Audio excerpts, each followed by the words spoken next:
ini. Barang siapa haus dan lapar akan kebenaran firman Tuhan, maka engkau akan dipuaskan, akan dikenyangkan oleh makanan roh, yaitu firman Tuhan. Dan hati kami terbuka akan kebenaran-Mu Tuhan, yang memerdekakan setiap ikatan belenggu, setiap apapun yang menghalangi tembok-tembok dalam hidup kami boleh dihancurkan. Ada terobosan baru, ada pemulihan, ada hati yang terpaut dengan Tuhan, dan ada hati yang diperbaharui kembali kepada cinta yang mula-mula, pada kasih yang mula-mula, sehingga kami terus didewasakan, kami terus dipenuhi dengan urapan-Mu yang baru Tuhan. Biar sidang jemaat di tempat ini Bapa, ada jemaat yang militan di dalam Tuhan, jemaat yang dipersiapkan untuk menjadi penuai-penuai di akhir zaman, sehingga kami kuat Tuhan menghadapi hari esok, masa depan. Dan kami tahu Tuhan, kegoncangan demi kegoncangan akan datang di depan kami, tapi kami sudah persiapkan hidup kami, persiapkan manusia roh kami sudah persiapkan iman kami, tetap teguh pegang nama Yesus. Terima kasih Bapa, di dalam nama-Mu kami mengucap syukur dan berdoa. Semua yang percaya katakan amin. Beri kemuliaan bagi Tuhan. Silakan duduk saudaraku yang dikasih Tuhan. Saya percaya walaupun mungkin jemaat di tempat ini tidak banyak, sampai ratusan ribuan, tapi kalau sedikit pun menyala-nyala semangat di dalam Tuhan, Tuhan lihat dari surga, waduh siapa nih yang nyanyinya dengan segenap hati, yang menyembahnya dengan sepenuh-penuh Tuhan, dan juga yang mendengarkan firman Tuhan dengan antusias, dengan pikiran hati yang terbuka. Dan saya percaya di tempat ini akan ada lawatan akhir. Amin. Amin. Puji nama Tuhan. Saya percaya saya kedua kali di tempat ini melayani, dan saya sangat bersyukur. Saya bilang hadirat Tuhan di tempat ini dahsyat, penuh ya. Harus api Roh Kudus menyala-nyala. Saya sering kali doa minta sama Tuhan, Tuhan urapi aku dengan Roh-Mu. Kadang kita bangun setiap hari pagi, bangun hubungan pribadi dengan Tuhan. Jadi pelayanan yang sesungguhnya itu melayani Tuhan pribadi. Bangun pagi-pagi, menyembah Tuhan, bersyukur pada Tuhan, ya, dengan segenap hati. Untuk apa? Perjalanan sepanjang hari, saudara. Ya, mungkin di tengah hari, siang hari, sore hari kita nggak tahu akan terjadi apa. Tapi pagi hari kita minta pertolongan Tuhan, penyertaan Tuhan, perlindungan Tuhan, bahkan berkat Tuhan. Seringkali ada orang yang terhalang berkatnya. Karena apa? Iblis tidak suka anak-anak Tuhan diberkati. Iblis tidak suka pemulihan di dalam keluarga. Iblis tidak suka kalau kita semangat di dalam Tuhan. Kalau bisa dikipasin, saudara ya. Udah adem aja deh, ikut Tuhan. Biasa aja, gak usah semangat.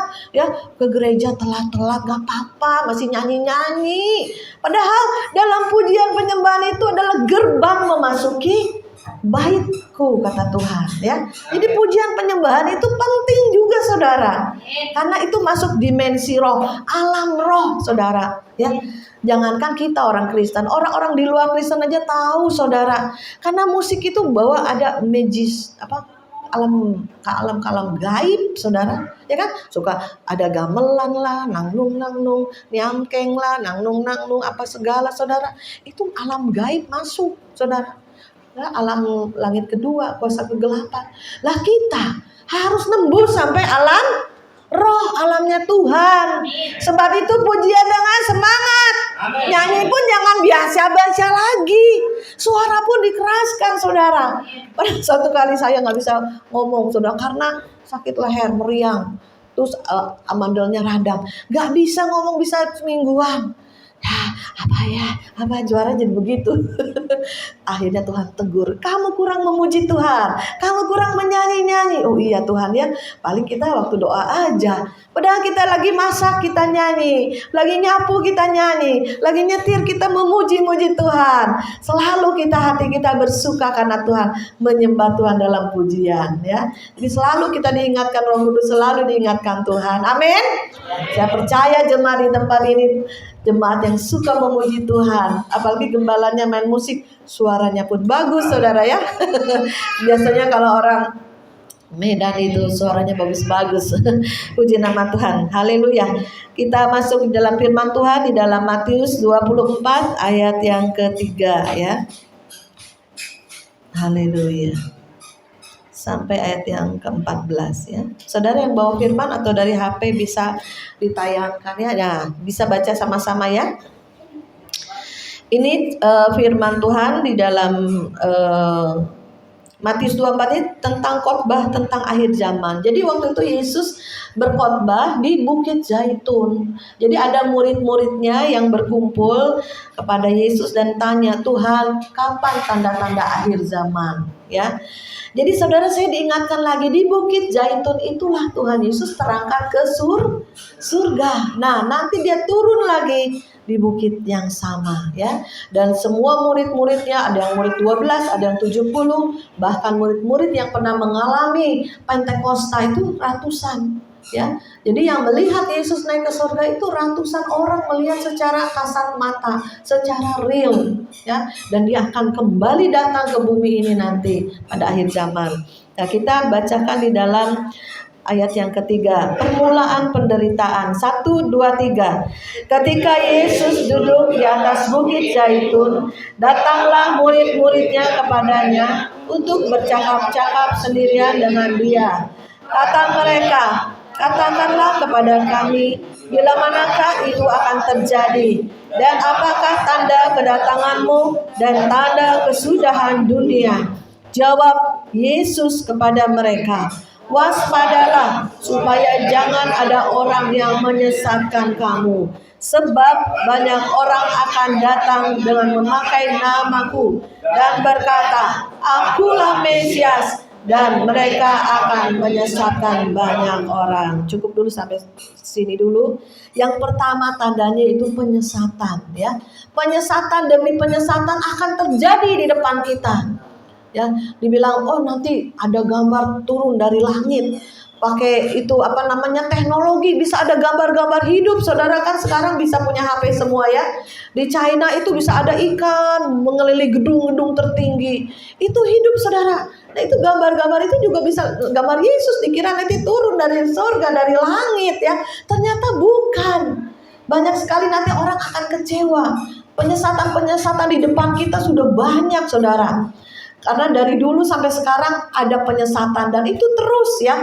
Barang siapa tidak percaya Yesus adalah Tuhan, itu roh antikris, saudara. Ya, mau agama apapun, mau orang apapun, mau negara apapun, suku apapun, orang apapun yang tidak percaya Yesus itu Tuhan dan juru selamat, itu antikris. Itu penyesat. Itu saja gambarannya yang mudah bagi kita ya. Enggak, dia cuma nabi. Nah, itu udah sesat saudara ya. Oh, ada lagi sekarang nama Bapak Yahweh hendak memutuskan nama Yesus. Katanya Yesus itu dari dewa Zeus. Waduh, banyak lagi sekarang di HP ya saudara ya. Lewat YouTube itu juga sesat saudara. Karena ujungnya gak boleh panggil nama Tuhan Yesus. Nah, itu udah sesat, udah jelas. Gak usah ikutin saudara. Kita harus trik dalam kebenaran, dalam jalannya Tuhan. Jadi kita jangan jadi orang Kristen yang bodoh, dibodoh-bodohin ya. Kita mah cuman karena KTP Kristen aja lah ke gereja. Dia gak mau tahu, gak baca firman. Udah gitu juga gak ada kumpulan ke gereja, apalagi komunitas yang on fire. Akhirnya tersesat. Apalagi ini bisa doain ada mujizat. Oh, ini doain nih bisa cespleng nih. Bisa kamu dagangan kamu laris deh kalau didoain dia saudara ya. Itu banyak sekali akhirnya mengarah kepada manusia, bukan kepada Tuhan sumbernya, sumber berkat. Mari kita cari tiap pagi doa. Minta berkat dari Tuhan. Tuhan, terima kasih untuk berkat-Mu sepanjang hari ini. Aku percaya langit di atasku buka dalam nama Yesus. Langit-langit tembaga tembus, terbuka. Setan seringkali menutupi berkat-berkat bagi anak Tuhan. Yang kita doa peperangan juga ya saudara. Jadi kita pada akhir zaman ini jangan tersesat. Intinya, jangan kita mudah digoyahkan iman kita. Kita mudah menunjuk pada manusia yang hebat, bisa bikin mujizat, bisa melakukan apapun. Tapi kalau tidak mengarah kepada Tuhan sumbernya, pasti ada penyesatan ya. Yang kedua, kita lanjutkan lagi, kita baca di dalam ayat yang kelima. 1, 2, 3. Kamu akan mendengar deru perang atau kabar-kabar tentang perang. Namun berawas-awaslah, jangan kamu gelisah, sebab semuanya itu harus terjadi, tetapi itu belum kesudahannya. Lanjutkan. Sebab bangsa akan bangkit melawan bangsa, dan kerajaan melawan kerajaan, akan ada kelaparan dan gempa bumi di berbagai tempat. Akan tetapi semuanya itu barulah permulaan penderitaan menjelang zaman baru. Ya. Jadi yang kedua yaitu akan terjadi deru perang, saudara. Mungkin dari dulu seringkali ini perang ini setempat, perang ini negara lawan negara. Ini sekarang Ukraina sama Rusia belum kelar, saudara ya. Nanti katanya Korea Utara sama Korea Selatan. Dan banyak sekali, saudara, jangan pikir bangsa-bangsa juga. Suku lawan suku akan terjadi, saudara. Saya pernah beberapa tahun yang lalu dikasih lihat sama gembala pendeta. Nih Bu Maria, kamu lihat deh. Ini waktu kejadian di Sampit, orang Madura lawan orang yang di Kalimantan itu Dayak. Nah, itu saudara tahu nggak? Saya diliatin videonya, durasinya panjang juga. Itu tahu nggak? Orang Dayak itu membunuh orang-orang Madura itu lewat kuasa-kuasa kegelapan, saudara. Bisa tahu dia punya ininya, cium bau orang Madura. Waduh, saya sampai ngeri nontonnya. Kenapa? Leher itu ditebas, sampai dirogoh tangannya itu ngambil jantungnya dimakan, saudara. Aduh, saya sampai merinding, saya takut. Kenapa? Ada spirit ketakutan, ada spirit yang kuasa kegelapannya itu yang saya rasakan di video itu, saudara. Itu suku lawan suku, ya saudara. Jangan kira saudara Indonesia tidak tergoncang, akan digoncang. Indonesia itu paling banyak suku-sukunya, saudara. Ya, suku apa aja, bahasa apa aja. Batak aja banyak sekali bahasanya, saudara. Batak lawan Batak juga nanti bisa ke depannya. Kenapa? Bisa pertentangan beda ideologi, beda agama, beda kebudayaan, beda apapun, perang. Mungkin gara-gara ini sekarang, apalagi sekarang saudara ya, Agustan kentutin Alkitab, saudara tahu ya, akhirnya dia sakit, saudara. Nah, itu dari Kristen murtad, saudara. Kenapa? Banyak kepahitan terjadi. Jadi saudara jangan berpikir, itu negara ini. Nanti kesananya akan menuju perang dunia ketiga akan terjadi. Jadi saudara jangan berpikir, masih lama. Jangan. Sekarang akan segera menuju percepatan demi percepatan, untuk kegoncangan demi kegoncangan. Jadi kita anak-anak Tuhan, baik saya dan saudara, persiapkan diri kita untuk kegoncangan yang lebih keras lagi, lebih dahsyat lagi, lebih cepat lagi, dan intensitasnya lebih banyak dan lebih besar lagi, saudara. Ya, perang jangan jauh-jauh, dalam keluarga juga bisa. Ya, jadi putus tali persaudaraan gara-gara mungkin uang, gara-gara salah ngomong, gara-gara marah-marah, maki-maki, bisa perang antara keluarga. Ya, besan memantu juga bisa, saudara ya. Perang itu gak hanya dalam skala besar, negara-negara suku lawan suku, bisa juga dalam keluarga kita, sehingga terjadi perceraian demi perceraian, terjadi pemisahan iblis tepuk tangan, saudara. Ya, gara-gara sepele, gara-gara uang, gak dikasih belanja, atau gara-gara omongan-omongan yang negatif. Maka iblis seringkali kasih panah api kepada anak-anak Tuhan. Maupun orang-orang fasik, orang-orang yang kenal Tuhan juga dikasih panah api. Tapi kita harus sadar, berjaga-jaga. Ini suara iblis. Ini perkataan yang jahat. Ini yang negatif. Aku buang. Aku gak mau kepancing. Aku gak mau terbakar. Ya, buang semuanya. Tangkis dengan firman. Tenang, sabar. Perkatakan yang baik. Jangan kita kepancing emosi, ya saudara. Itu perang itu terjadi, Tuhan. Di mana-mana, saudara ya.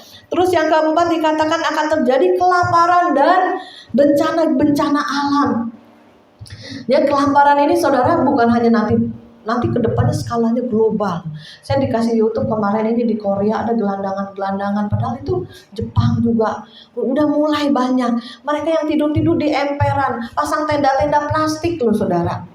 Padahal negara-negara kaya, negara-negara yang ekonominya sudah mapan. Tapi sekarang gara-gara imbas COVID, corona, banyak perusahaan-perusahaan yang kolab. Gak hanya Indonesia. Di luar negeri juga sampai Amerika gelandangan di videoin. Ada orang yang videoin loh saudara. Panjang sekali sepanjang jalan itu. Saya bilang waduh melongo. Waduh sekarang zaman sudah berubah ya. Yang orang kaya bisa jatuh miskin. Yang miskin bisa jadi dinaikkan Tuhan. Ya saudara. Gak ada yang mustahil saudaraku ya. Jadi ayo. Kita anak Tuhan. Persiapkan diri kita. Roh kita. Persiapkan cari Tuhan, dekat Tuhan, nempel sama Tuhan.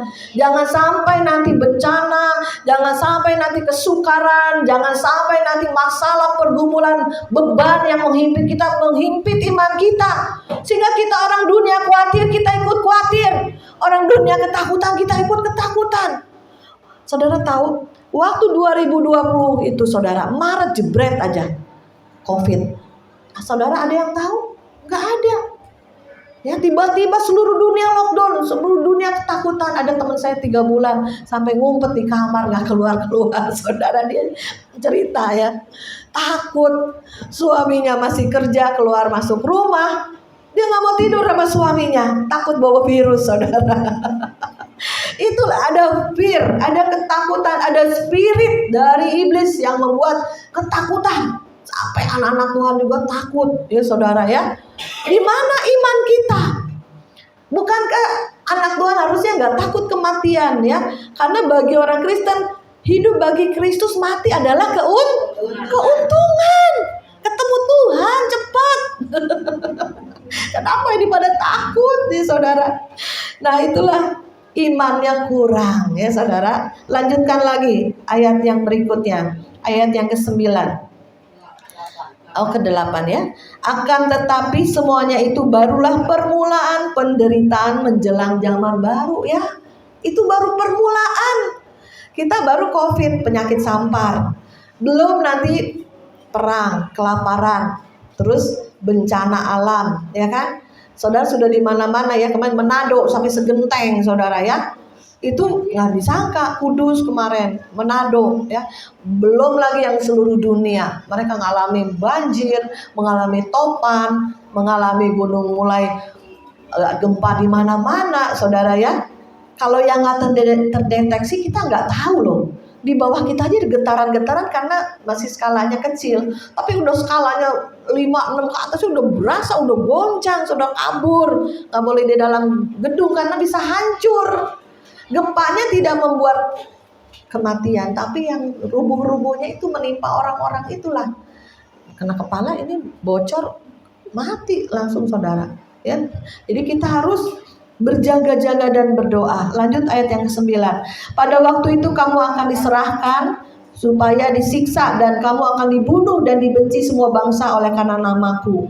Dan banyak orang akan murtad dan mereka akan saling menyerahkan dan saling membenci. Waduh saudara.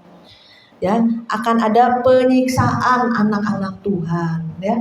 Ini belum disiksa, baru COVID aja udah ketakutan saudara. Belum pedang di leher. Kamu percaya Yesus apa nyangkal Yesus? Kan udah bingung. Ini baru COVID, baru 1. Belum kelaparan, belum perang, belum bencana alam. Baru 1 aja udah ketakutan. Ya, ketakutan mati lah pada intinya saudara. Belum lagi disiksa anak-anak Tuhan, akan terjadi penyiksaan anak-anak Tuhan dan banyak yang murtad. Ya, tugas gembala ya, tugas kita, tugas anak-anak Tuhan.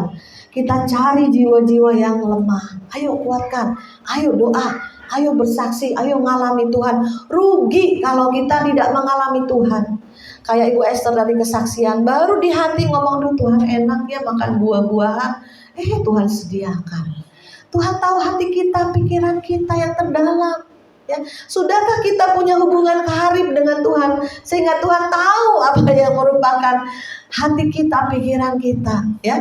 Jadi kita harus punya hubungan, ajak ngomong Tuhan. Ya, nggak selalu waktu doa ya, nggak selalu kita ngomong terus sama Tuhan. Sediakan waktu Tuhan, berbicaralah Tuhan, apa yang kau mau.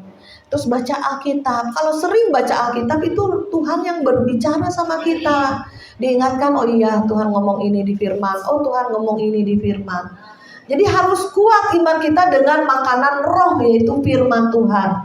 Jadi saudara jangan mudah nanti digoyahkan, dibodoh-bodohin oleh roh-roh penyesat. Ada lagi sekarang saudara, teman saya, nah papahnya sering kali dibesukin sama orang-orang saksi Yehova saudara, ya.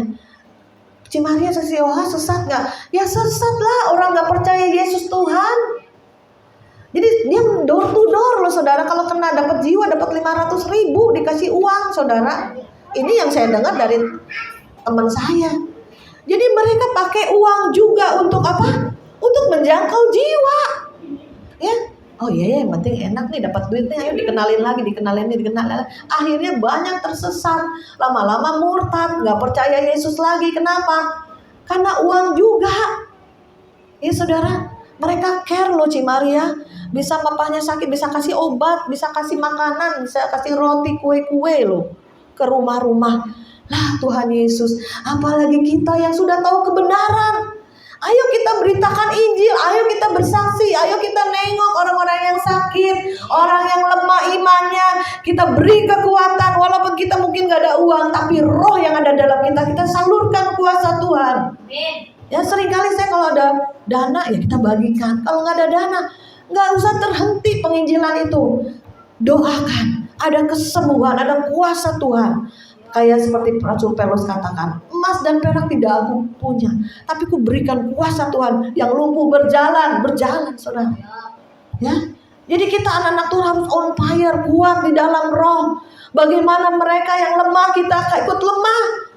Harus kita yang menguatkan, kita yang menjangkau mereka, kita harus lebih kuat sehingga mereka kuat menguatkan yang lain. Harus ada kesaksian dalam hidup kita. Rugi kalau sebagai anak Tuhan gak ada kesaksian. Oh ya bagus ya kesaksiannya, dia dari gak punya rumah punya rumah. Oh bagus ya dia dari sakit kanker bisa sembuh. Oh bagus ya dia nih kesaksiannya, saya dengar Tuhan berbicara sama dia. Terus suatu hari Tuhan bicara sama saya, kapan kamu punya kesaksian dirimu sendiri? Tuhan ngomong sama saya loh, waktu berapa tahun lalu. Oh iya Tuhan, saya senang sekali dengar kesaksian sana sini. Kaset dulu kan nggak ada YouTube ya. Saya beli kaset banyak loh. Saya setel kesaksian hamba Tuhan ini bagus, kesaksian orang-orang ini bagus. Suatu hari Tuhan berbicara sama saya, kapan kamu punya kesaksian dirimu sendiri? Saya tersadar, iya Tuhan ya. Akhirnya saya minta Tuhan, saya minta kesaksian hidup berjalan dan bergaul dengan Tuhan. Disitulah Tuhan arahkan, Tuhan berbicara, Tuhan melakukan perkara-perkara yang ajaib. Walaupun ada masalah, walaupun ada ujian, walaupun ada beban, jalan terus dengan Tuhan. Ya, sebagaimana kita dilatih otot-otot kita. Masalah ada pergumulan ekonomi, saya nggak kurang-kurang puluhan tahun. Hubungan dengan suami pun hampir hancur, hampir dalam ambang perceraian. Anak-anak nggak sekolah listrik, tinggal di perumahan listrik mati, nggak sanggup bayar listrik saudara. Makan pun sampai gak ada uang, yang ada di kulkas aja yang sisa-sisa saya masak saudara.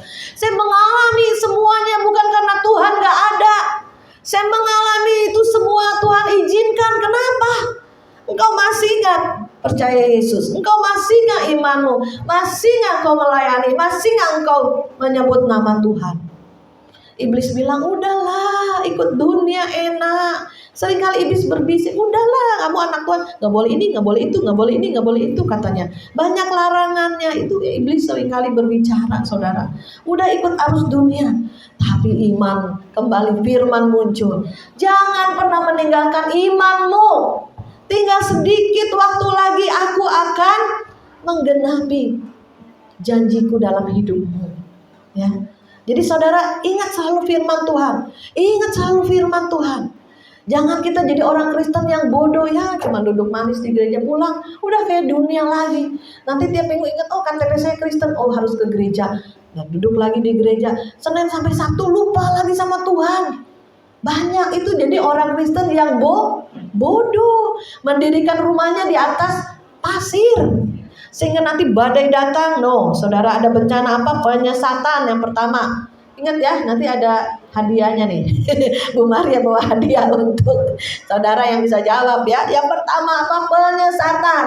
Yang kedua akan terjadi deru perang. Yang ketiga kelaparan. Yang keempat gempa bumi, bencana-bencana alam makin banyak, makin dahsyat. Yang kelima penyiksaan anak-anak Tuhan. Ya saudara, sekarang saudara tahu nggak di Swedia Quran dibakar. Di mana lagi? Waduh, ini Kristen sama Islam bisa perang gara-gara agama. Padahal agama tidak menyelamatkan. Yang menyelamatkan itu Tuhan Yesus juru selamat. Sehingga agama sama agama diombok-ombok sama iblis supaya perang. Aduh Tuhan Yesus. Kadang Kristen juga Kristennya Kristen yang karena lahir Kristen jadi Kristen. Jadi agamanya kalau disentil dikit marah. Orang Kristen juga ada saudara. Kantong-kantong Kristen, saya pernah pelayanan di NTT Kupang itu. Banyak gereja-gereja besar-besar saudara. Mereka Kristen apa? Kristen tanpa pengalaman, Kristen tanpa pertobatan. Nanti disentil dikit aja bisa perang saudara, antar agama. Kenapa? Dia bela agama Kristen juga. Nah Islam bela agama Islam juga. Buddha bela agamanya. Jadi agama sama agama dipakai iblis untuk perang. No, hati-hati saudara. Saya mau ngomong apa adanya loh. Ya, apa adanya, real, kenyataan. Sekarang dikentutin Alkitab, nanti orang Kristen yang marah. Nanti dibakar Al-Quran, nah orang Kristen yang marah. Saudara, orang Islam yang marah saudara ya. Jadi kita hati-hati, jangan terpancing. Kita anak Tuhan harus waras, sadar. Jangan kepancing emosi. Bertobat, udah berdoa aja, serahin ke Tuhan. Tuhan ampuni dia, sebab dia tidak mengerti apa yang dia perbuat. Kayak Agustan, nanti tangan Tuhan sendiri yang turun untuk dia memulihkan, untuk dia nanti bertobat kembali kepada jalan yang benar. Ya saudara, mungkin dia kepahitan nama gereja, kepahitan nama pendeta, kepahitan nama orang-orang Kristen, akhirnya murtad. Banyak saudara, gesekan-gesekan yang Tuhan izinkan. Tapi barang siapa menang, Tuhan akan sediakan mahkota yang kekal. Ya. Kemudian yang keenam, kita baca di dalam ayat selanjutnya, yaitu ayat keberapa tadi? 11 ya. Banyak nabi palsu akan muncul dan menyesatkan banyak orang. Dan karena makin bertambahnya kedurhakaan, maka kasih kebanyakan orang akan menjadi dingin. Tetapi orang yang bertahan sampai pada kesudahannya akan selamat. Nah, akan terjadi banyak nabi-nabi palsu akan muncul, saudara ya. Nabi-nabi palsu itu siapa sih? Ya itu yang bisa melakukan mujizat Tuhan. Bukankah kamu sudah melakukan mujizat? Bukankah kamu sudah menyembuhkan? Bukankah kamu sudah mengusir setan? Bukankah aku sudah melakukan perkara-perkara ajaib? Tuhan bilang aku tidak kenal. Ya. Nabi-nabi palsu itu keluar dari orang-orang Kristen juga. Mereka yang sudah melayani banyak, melakukan mujizat, doain orang sembuh, ya, kaki yang lumpuh berjalan, mata yang buta melihat.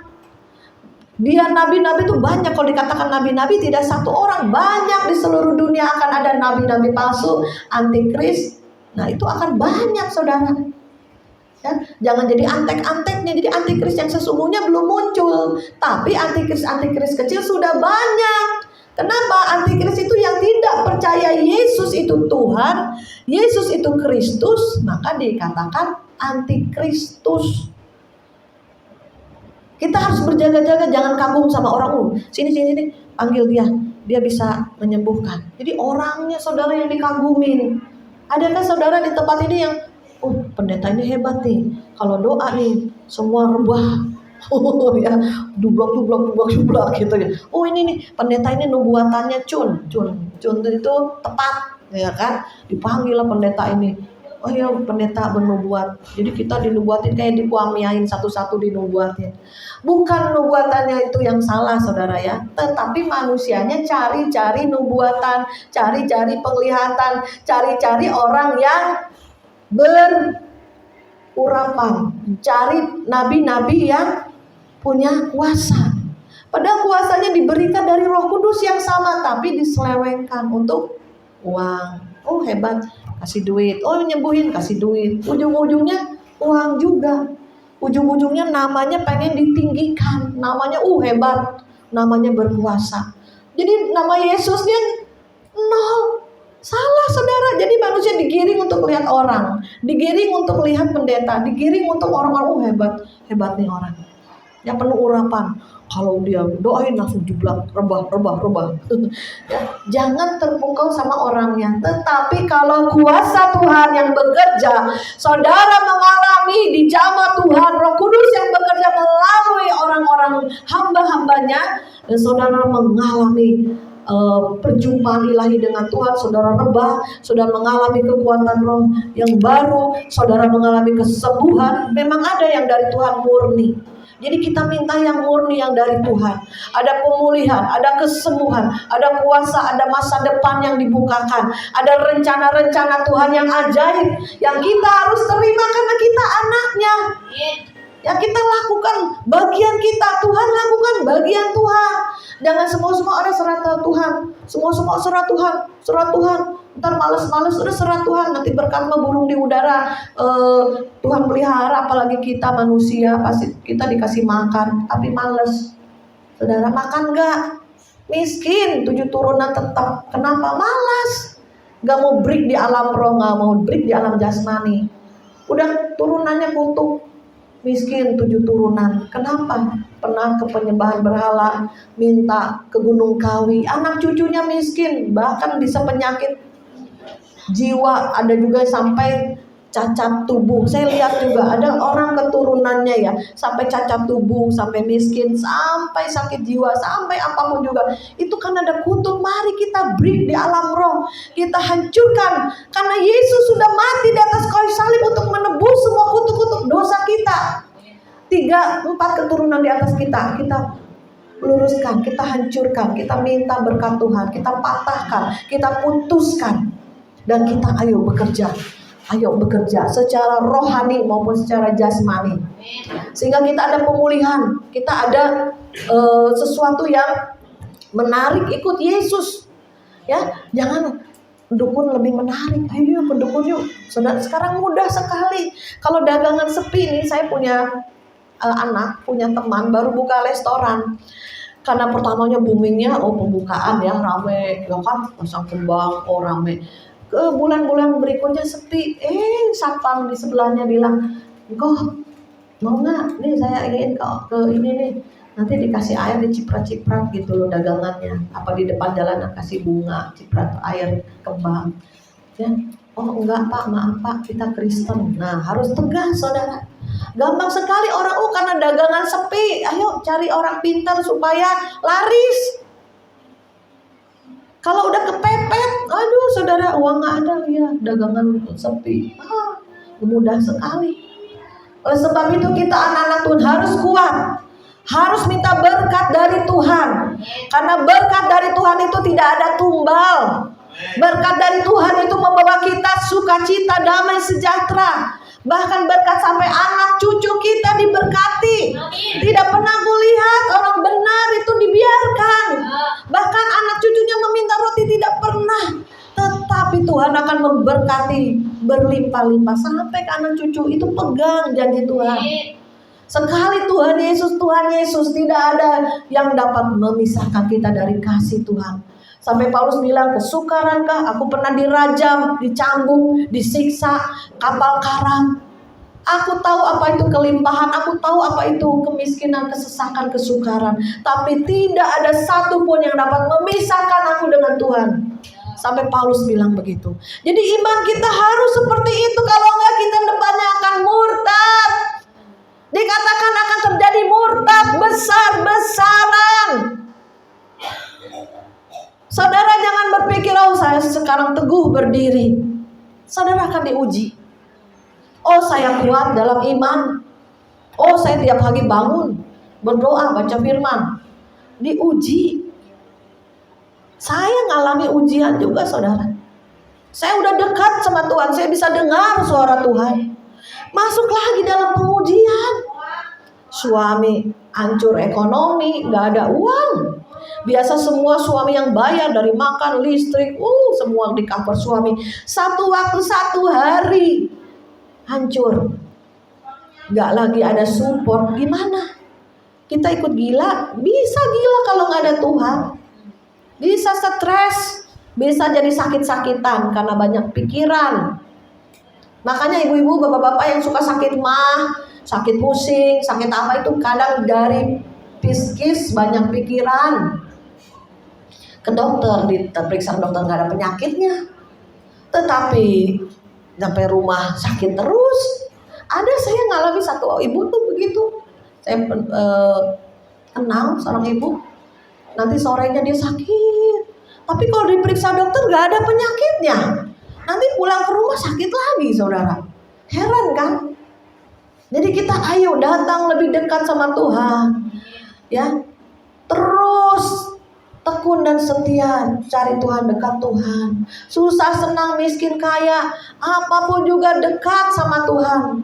Jangan ada jarak, jangan jauh. Karena kedepannya kita masa sukar gitu, kita sudah dilatih. Saya begitu keras dilatih Tuhan, begitu dalam, begitu lama dilatih sama Tuhan. Dalam keuangan, dalam hubungan, dalam apapun juga. Saya pernah dimaki orang, pernah dikutuk-kutukin orang, keluarga terkutuk. Waduh, saya cuma bisa nangis di kaki Tuhan, saudara. Jadi banyak hal yang membuat saya tuh kadang hati hancur. Tapi pelarian saya Tuhan, pelarian saya doa.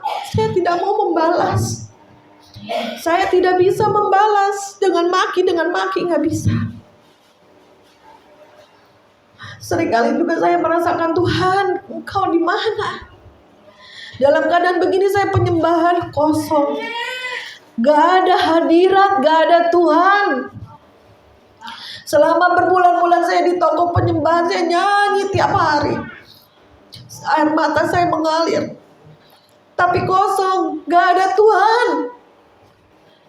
Tapi Tuhan ingatkan, kau seperti ditinggalkan. Seperti Yesus berkata, Eli, Eli lama sabachthani. Tuhan, Tuhan di mana Engkau? Tuhan pun pernah merasakan dia tidak ada Tuhan. Tuhan pun merasakan bapaknya meninggalkan dia. Dalam kemanusiaannya di mana dia keluar dari Bapa jadi manusia. Dia tahu dia akan mati di atas kayu salib. Dia akan tahu dia disiksa. Dia akan tahu merasakan bagaimana sebagai manusia. Jadi contoh teladan kita adalah Tuhan Yesus sendiri. Dia pernah diludahi, dia pernah dicambuk, dia pernah dimaki, bahkan ditusuk kaki tangannya, lambungnya, kakinya, bahkan dimahkotai duri sampai bercucuran darah. Dia mengalami penderitaan demi penderitaan, bahkan penderitaan manusia. Dikala itu penyiksaan yang paling dahsyat, yaitu digantung di atas kayu salib. Langit tidak menerima, bumi tidak menerima orang yang paling terkutuk, orang yang digantung di atas kayu salib. Itu Tuhan jalani. Saya belum seberapa, saya belum seperti Yesus. Saya baru mengalami ekonomi, saya baru mengalami gimana pengkhianatan seorang suami. Tapi disitulah saya cari Tuhan, disitulah saya mengalami kedalaman bersama Tuhan. Saya cari Tuhan terus, walaupun merasakan Tuhan gak ada, saudara, Tuhan gak ada. Biasanya saya penyembahan, saya rasakan Tuhan turun hadiratnya. Kita sukacita, kita damai. Tapi yang saya rasakan adalah kosong, saudara, kosong. Gak ada rasa apa-apa. Tuhan, di mana Engkau? Tapi berangsurnya waktu melewati waktu, Tuhan pulihkan, Tuhan hadir kembali. Dan saya bisa melewati semuanya itu. Dan saya mengalami terus kedalaman bersama Tuhan. Dan kita semua akan dibawa seperti itu, saudara. Apa yang saudara miliki, mungkin uang kah, anak kah, tabungan kah, rumah kah, mobil kah, suatu hari akan diuji. Apa yang ada di hati saudara, saudara akan mengalami yang namanya dikosongkan. Seperti Abraham, dia bertahun-tahun minta anak, Tuhan janji anak, diberikan anak, tapi Tuhan suruh persembahkan. Dia dengan rela mau membunuh Ishak untuk jadi korban, tapi Tuhan cegah. Dan Tuhan tahu itu imannya kuat. Ada saatnya kita akan dibawa seperti itu, saudara. Sehingga iman kita kuat, iman kita kokoh. Jadi masalah-masalah pergumulan apapun itu ujian. Jangan kita kalah, kita harus menang, kita harus lewati semuanya. Sedangkan iblis memberikan juga cobaan supaya kita jatuh, supaya kita nggak Tuhan-Tuhanan lagi, supaya kita murtad. Nanti tiba-tiba ada yang maki saudara, tiba-tiba hancur ekonomi, tiba-tiba masalah pergumulan datang seperti badai. Badai itu bukan secara jasmani aja, bisa secara kejadian pengalaman hidup kita ya, keadaan. Badai dalam keluargamu, badai dalam ekonomimu, badai dalam sakit penyakitmu, badai dalam hubunganmu satu dengan yang lain, baik dalam keluarga, gereja atau apapun, pasti ada. Baik bahkan skala besar badai dalam negara demi negara. Tahun depan ada pemilu lagi, kita orang Kristen banyak berdoa karena sudah dipisahkan, kau muslim, kau non muslim. Ya, sudah dipisahkan, saudara. Sudah ditandai semuanya. Maka kita harus siap-siap, jangan merasa kita kita enak Indonesia 5 agama boleh. Tapi namanya iblis seringkali mau mencuri, membunuh dan membinasakan. Sampai iman kita pun, saudara tahu ya, waktu kerusuhan 98 rumah saya, tahu nggak saudara, saya acak-acakin pakai daun-daun kering supaya dikira rumah saya gak ada orang. Ditulis lah, bukan saya ya, mungkin saya lihat tuh orang-orang Cina-Cinanya ditulis Muslim. Itu satu pemurtatan sebetulnya, takut. Nah kalau kita orang Kristen gimana? Apa kita bilang kita juga Muslim? Aduh Tuhanku Yesus, jangan sampai seperti itu. Kuat, mati hidup dalam tangan Tuhan. Kalau memang suruh pergi ya pergi. Ya ada kejadian kalau ada mau kerusuhan atau apa, disuruh Tuhan siap beras. Kalau bilang Tuhan pergi. Makanya harus dengar suara Tuhan, dengar. Jangan kita nanti mati konyol juga dibunuh, ya kan? Udah ada pemisahan mereka, mulai sekarang mereka udah lancang. Oh ini keluarga Kristen, oh ini pendeta, ini di mana mereka udah tahu. Bukannya saya menggembar-gemborkan, ini memang nanti akan terjadi seperti itu, penyiksaan anak-anak Tuhan. Terang dan gelap tidak bisa bersatu. Dan mereka si jahat sedang mencuri, membunuh dan membinasakan. Ya saudara. Jadi pertahankan imanmu. Jangan sampai gara-gara makanan, gara-gara perut, kampung tengah gak ada makanan seperti Esau, menyerahkan hak kesulungannya untuk sepiring makanan. Aduh lapar nih, mau kamu makanan, uang, tidak agama dulu. Banyak di kantong-kantong Kristen sudah mulai mereka dibegitukan. Karena masalah ekonomi, masalah uang, masalah perut, masalah makanan. Mereka bertahun-tahun hidup miskin dalam garis kemiskinan, tiba-tiba ada tawaran. Ada satu kejadian saya dengar, anaknya nggak bisa sekolah, diberilah tawaran itu, akhirnya pindah murtad, tidak Tuhan-Tuhanan Yesus lagi, saudara. Hilang keselamatan. Yang intinya itu setan mau kita masuk neraka ikut dia, karena setan tidak ada lagi pengampunan. Sedangkan Tuhan dengan kasih-Nya mau membawa kita kepada surga ya Tuhan. Karena kita segambar serupa dengan Allah, kita diciptakan gambarannya. Dan iblis sedang merusakkan gambar Allah itu diri kita. Ya saudara. Kita lanjutkan lagi yang terakhir. Ayat yang 14. Dan Injil kerajaan ini akan diberitakan di seluruh dunia menjadi kesaksian bagi semua bangsa. Sesudah itu barulah tiba kesudahannya. Jadi saudara, kalau mau cepat Tuhan Yesus datang harus beritakan. Nah, beritakanlah Injil. Baik waktunya siap atau tidak siap, saudara beritakan. Caranya gimana Bu Maria? Ya lu ngobrol aja kalau ke warung.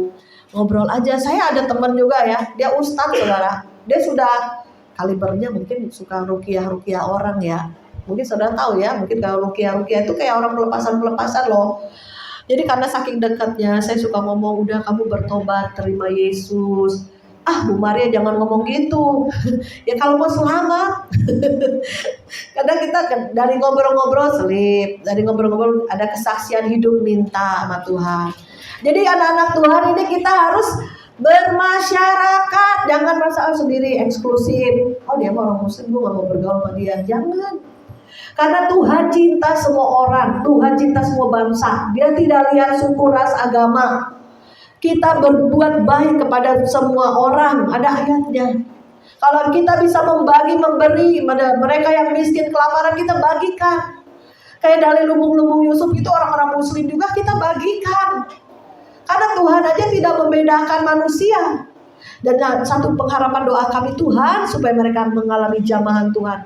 Mereka boleh bertobat terima Yesus. Mereka boleh mengalami yang namanya perjumpaan dengan Tuhan. Ya saudara. Jadi yang terakhir yaitu penginjilan. Jadi kita harus melakukan penginjilan.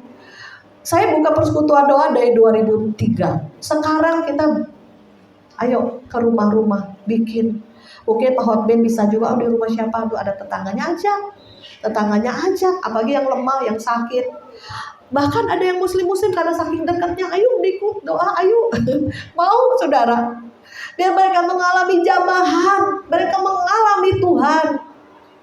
Jadi buka ayo di rumah-rumah juga. Mungkin ibaratnya kalau bilang sih komsel ya kan, biston atau kul atau doa-doa di rumah-rumah. Nanti minggu gabung di gereja gitu loh. Kalau kami kan dari berbagai gereja, tapi mereka punya semangat, antusias penginjilan. Bahkan sampai kita ke kantong-kantong Kristen yang di mana Kelor, mungkin dekat dari sini ya. Nah, itu ada kantong kami juga di situ untuk doa, untuk apa saudara. Jadi sukacita sekali mereka, ayo bangkit jadi pemimpin-pemimpin, penuai. Dikatakan firman, tuaian banyak tapi pengerjanya sedikit. Ayo kita persiapkan pekerja-pekerja. Kitalah pekerja-pekerja Tuhan yang membawa sabit untuk tuaian, yang membawa pedang roh untuk firman Tuhan. Ya saudara, saya tuh teman-teman kalau diajak ini beberapa tempat pelayanan gitu ya. Kalau minggu ini ada berapa tempat, kadang kemarin juga berapa tempat. Kamu ikut doa, kamu WL, kamu nyanyi, kamu kesaksian, kamu bawa firman, ayo semuanya. Nggak bisa doa Cimaria, ayo boleh kamu nggak bisa ngomong, saya gitu. Kadang kamu nggak bisa ngomong, ya udah doa, sepatah dua patah kata nggak apa-apa, saya bilang. Ayo kesaksian, masa kamu hidup kamu dengan Tuhan gak ada pernah kesaksian? Masa kau hidup percaya Yesus udah jadi Kristen bertahun-tahun gak punya kesaksian hidup sama Tuhan? Ayo disaksikan, diceritakan kebaikan Tuhan. Saudara dikasih nafas hidup, masih hidup sampai hari itu pun ada kebaikan Tuhan. Orang coba yang kena sakit di rumah sakit napas saja bayar saudara. Ya berterima kasih, antusias, semuanya harus menyala-nyala rohnya, jangan dingin. Kalau dingin apa muntahkan. Enak Tuhan juga lihat orang yang dingin. Tempat ke gereja tapi hatinya jauh dari Tuhan, bahkan dingin. Jadi ke gereja ngapain? Ya karena KTP saya Kristen. Kalau saya nggak ke gereja saya bukan Kristen. Jadi terpaksa. Ada orang-orang seperti itu saudara. Jadi padahal kita ke gereja itu merayakan kemenangan. Selama 6 hari kita bekerja, selama 6 hari kita di sekuler. Minggu itu harus antusias untuk beribadah kepada Tuhan. Jangan menjauhi ibadah. Pada hari-hari terakhir lebih lagi perbanyak kau berkumpul dengan saudara seiman, karena akan jadi satu roh. Kalau roh kita lemah, kita bergabung dengan orang semangat, ikut menyala-nyala, ikut semangat. Ya saudara, jangan letoy, ada masalah letoy. Nanti ke komsel juga letoy, pulang juga lemes. Waduh saudara, untuk apa? Datang, ngabisin waktu, jangan datang. Jadi harus ada sesuatu yang membuat kita bergairah kembali di tempat ini, di gereja tempat ini. Harus ada antusias, harus ada ledakan penuaian jiwa-jiwa. Coba kalau pendetanya lemes-lemes, jemaat transfer loh. Ya. Kalau kami di tempat kami semangat semua, kalau yang leto-leto, yang lemah-lemah imannya, apalagi yang dingin, dibakar kembali saudara, dicas. Kadang kita bergandeng tangan berdoa, berpuasa. Kita seringkali ngambil doa puasa juga, kadang ke Ungaran, kadang ke Depok, kadang kita ada kelompok-kelompok doanya bikin. nanti Tuhan akan kasih bukakan rahasia-rahasianya. Ada penglihatan, ada nubuatan, ada perkara-perkara ajaib yang dari Tuhan. Jadi gairah kita ikut Tuhan, semangat. Karena Kristen yang sesungguhnya bukan agama, tetapi perjalanan hidup bersama Tuhan. Amin. Amin ya saudara. Puji nama Tuhan. Firman Tuhan cukup sekian. Tapi saya percaya saudara akan mengalami hati yang terus menyala-nyala, roh yang berkobar-kobar untuk Tuhan ya. Puji nama Tuhan. Ini nanti saudara yang mau didoakan, diurapin, bisa maju ke depan. Untuk apa? Saya setiap pagi minta Tuhan urapan baru. Pada saat saya berikan pada jemaat, pada orang-orang yang saya doakan, itu merasa ada aliran kuasa yang mengalir dari tangan saya. Seperti orang yang kesetrum listrik gitu ya. Saya bagikan saja. Mereka terima, Tuhan aku terima urapan dari Bu Maria. Sehingga aku semangat menyala-nyala mengelilingi Yesus. Punya kesaksian bersama Tuhan. Mau menginjil, memberitakan kabar baik. Ya, di rumah-rumah ada kelompok-kelompok doa yang dibangun. Saya kalau apa-apa ada teman doa. Makan kemanapun kalau ada teman, jangan cuma makan-makan doang. Ada doa. Ya, kenapa kita perut kenyang tapi hati kosong? Ya, harus ada doanya. Apapun kegiatannya, ada doa. Ya, saudara. Puji nama Tuhan. Ini ada 2 hadiah. Nanti saudara, saya kasih pertanyaan ya. Coba ingat ada 3 yang akan terjadi dalam permulaan penderitaan. Angkat tangan. Ini mah nggak boleh. Kembali nggak boleh, jemaat dong Pak. Ayo jemaat, coba 3 aja sebutkan. Akan terjadi apa ke depan kita mengalami zaman baru, zaman penderitaan. Ayo Pak. Terus?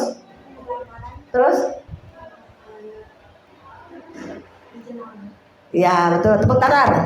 Kasih hadiahnya. Ini jangan-jangan anaknya ya Pak? Anaknya? Oh. Silahkan kasih. Benar ya.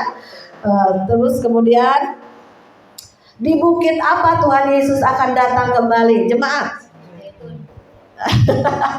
Siapa yang bicara? Oh ya sudah, silakan. Padahal ngacungnya barengan. Enggak apa-apa ya. Ya, saya juga kemarin ada yang sumbang sembako. Nanti saya mau bagi-bagikan. Banyak sekali pelayanan yang kita danai ya. Bu Maria, Alkitab gimana? Oh, Alkitab masih ada. Kemarin kami ke anak jalanan, itu mereka benar-benar tidak punya rumah, ya. Jadi gelandangan, tapi dikumpulkan. Untung saya bawa Alkitab. Siapa sih dia gak punya Alkitab? Ngacung 3 orang. Saya bawa cuma 2 padahal ya. Ya udah nanti saya kesini lagi saya bawa Alkitab. Yang penting dibaca ya Pak. Saya bilang yang penting dibaca itu firman. Karena orang-orang yang menyumbang itu mereka dengan keringat mereka bagi Alkitab melalui saya gitu loh. Melalui Yusuf itu harus benar-benar baca firman. Saya bilang kita jangan sampai geletak-geletak gak pernah dibaca, direnungkan, dilakukan, rugi. Gak tahu apa yang Tuhan mau ngomong. Karena gak pernah baca Alkitab. Cuma doa doang, ngomong doang, satu arah. Enggak 2 arah. 2 arahnya dengan baca firman. Ya saudara. Jadi kita akhir zaman ini harus antusias lebih lagi. Tuhan mau bicara apa, Tuhan mau ngomong apa. Penyembahan pun jangan biasa-biasa, lebih dalam lagi ya. Dan kemudian yang terakhir nanti kita doa pengurapan Pak. Silahkan musik dimainkan. Saya berharap semuanya didoakan ya sama saya dan para teman-teman tim yang ya. Setidaknya ada transfer spirit roh. Mereka kembali on fire. Mereka kuat kembali. Dan mereka ngalamin perjumpaan dengan Tuhan, ngalamin kuasa Tuhan. Sehingga akan ada banyak kesaksian ya. Ya kita bangkit berdiri.